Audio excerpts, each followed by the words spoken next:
వదలరా విడిచిపెట్టరు అప్పుడైతే క్యాబ్ అని వదిలేస్తాడు కదండి. అది దేవుడు ఒకరోజు టప్ అని కొడతాడు, క్యాబ్ అని వదిలేసి పోవడం ఇంకేముండదు. హల్లెలూయా. కనుక నువ్వేం చేస్తున్నావో, నువ్వే విషయంలో తప్పిపోతున్నావు అనేది సరి చూసుకుని తెలుసుకుని నువ్వేం చేయాలంటే దాన్ని విడిచిపెట్టేయాలి. యేసయ్యను మనము వెంబడించాలి. ఎవరిని వెంబడించాలండి? కనుక మొట్టమొదటిగా ఏ విషయంలో తప్పిపోయాం, అతడు ఏ విషయంలో తప్పాడంటే దేవుడు కృపనిచ్చాడు రా అని. కానీ వాడు ఏం చేశాడంటే అబ్బే నేను రాను, దీన్ని వదిలిపెట్టనని చెప్పి దేవుని కృపలో నుంచి పక్కకే వెళ్ళిపోయాడు పరలోక రాజ్యం. నిజంగా ఇప్పుడు అసలు వాడు ఆ రోజు దేవుడు కృప చూపించాడండి. నిజంగా అవకాశాన్ని వాడు సద్వినియోగం చేసుకుంటే వాడు ఎక్కడ ఉండాలి? పరలోక రాజ్యంలో ఉండాలి. వాడు పేరుకో చోట ఎక్కడ ఉండాలి.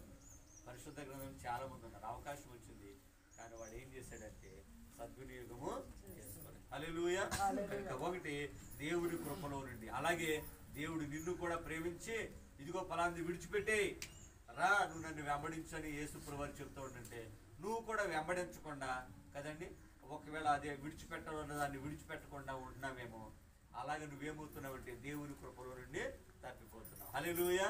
నువ్వు అనుకోవచ్చు, నేను ముందే చెప్పానండి, నేను తప్పిపోలేదు, దేవుని కృప నా మీద ఉంది.